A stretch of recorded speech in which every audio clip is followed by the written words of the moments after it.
I know for most people, going down the laundry aisle is the best experience because it just smells so fresh and so clean. And I'm not gonna lie, I was there at one point. I loved walking down that aisle, but I can't anymore, especially since I've switched most of my products to either non-scented or more of a natural smell. So I have been working on making my own laundry soap for a few years, and I wanted to share what I do.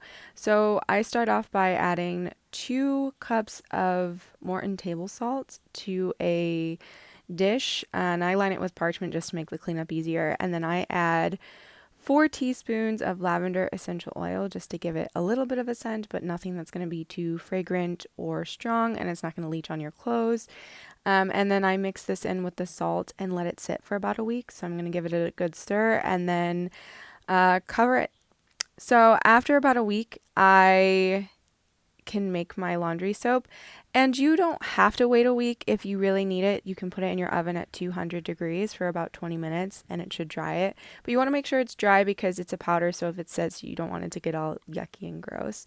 So what I did is I took a tablespoon of lavender, I put it in my cup. Obviously, you can skip this step if you don't have the herb, or you can use a different herb. It's just up to you. It's for your preference. We grow our lavender, so that's why I use it. And then I take a bar of non-scented Castile soap and I'm cutting it up really nice, and then I'm going to put it in my food processor and give it a good grind.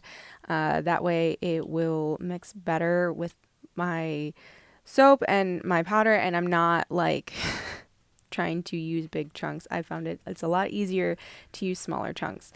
So I just shook it up in my cup to mix with my lavender, and then I'm going to put it in my food processor. I was going to do it in half. I usually do that just so that it doesn't get stuck, but I think there I just decided to go all in and just go for it.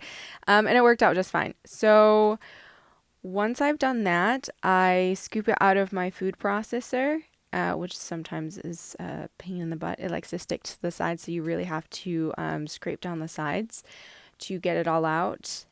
Once I've done that, I'm getting a mixing bowl.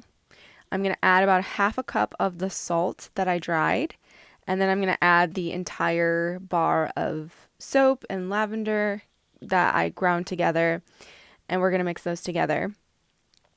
I'm also going to add a cup of baking soda, and then I'm going to also add a cup of washing soda. And that's about all I'm doing. It's nothing super fancy.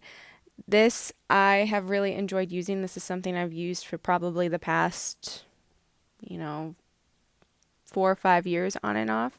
I like it because it is not super strong, so you don't get the fake smell on your clothes. It's just cleaning your clothes.